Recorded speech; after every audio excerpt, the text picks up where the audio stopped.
Boa tarde. Prosseguindo com a leitura da história do profeta Daniel, relatos de cerca de 2.600 anos para trás em relação a nós, vamos ler a biografia do rei persa Ciro, rei da Pérsia. Acessaremos o livro do autor Henry Thomas, A História da Raça Humana, um livro que é todo composto por biografias de grandes personagens da história humana. Capítulo 6. Ciro, aquele que construiu um império e destruiu uma civilização. Examinamos rapidamente as nações cujos maiores heróis foram seus sábios e seus profetas. Voltemos agora a um país onde o guerreiro era ainda reverenciado como o tipo de homem mais elevado, onde a avidez, a altivez, a selvageria, a arrogância, a soberba e o egoísmo eram considerados as mais nobres virtudes humanas. Atravessando as montanhas que separam a Índia e a China do resto da Ásia, viajemos em direção ao Ocidente até ao Planalto iraniano. Aí, como dissemos em capítulo anterior, o número de tribos arianas se tinha fixado durante as primeiras migrações. Essas tribos eram coletivamente conhecidas como medos e persas. Constituíam uma raça de aventureiros semibárbaros e sanguinários. Vestiam peles da cabeça aos pés, nutriam-se dos alimentos mais rudimentares e aprendiam apenas a montaria e a luta. Julgavam o comércio pacífico abaixo de sua dignidade. O comércio é coisa de povos mais fracos. Quando precisavam de alguma coisa, roubavam-na. Olhavam com desprezo os mercadores, os compradores e vendedores de mercadorias, que eram, a seu ver, criaturas menores, mais fracas, criaturas efeminadas. No curso de sua carreira de pilhagem, cobriram a Ásia com a poeira e as cinzas de muitas cidades destruídas e arruinadas. Assim, brilharam na aquisição do maior império de toda a antiguidade.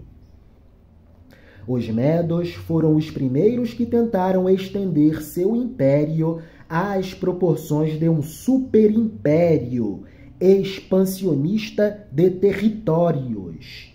A Pérsia seguiu logo seu exemplo. Em 606, antes da era cristã, os medos capturaram Nínive e varreram totalmente o poderio dos assírios da face da terra. 56 anos mais tarde, Ciro apareceu e a supremacia dos medos terminou em sua colisão com as ambições mais pretensiosas do imperialismo persa. Isto aconteceu em meados do sexto século a.C., o século de Lao Tse, Confúcio e Buda. Na maioria das histórias, encontramos bem poucas referências a esses homens. Eram sonhadores, homens pacíficos. Lao Tse, Confúcio e Buda, e não conduziram exércitos contra nações estrangeiras. Ciro, porém, era um homem de ação, um homem guerreiro, um dominador, fundador de um império mundial, general que mantinha sob seus pés um continente inteiro.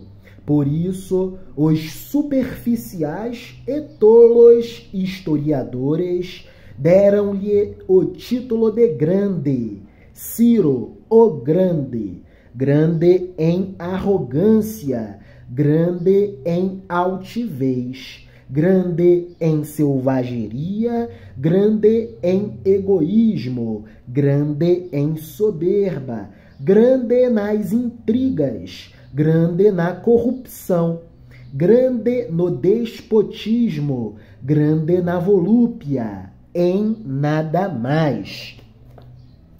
Contudo, porém, Ciro, de acordo com os textos bíblicos, foi instrumento de Deus para a salvação dos escravos hebreus na Babilônia.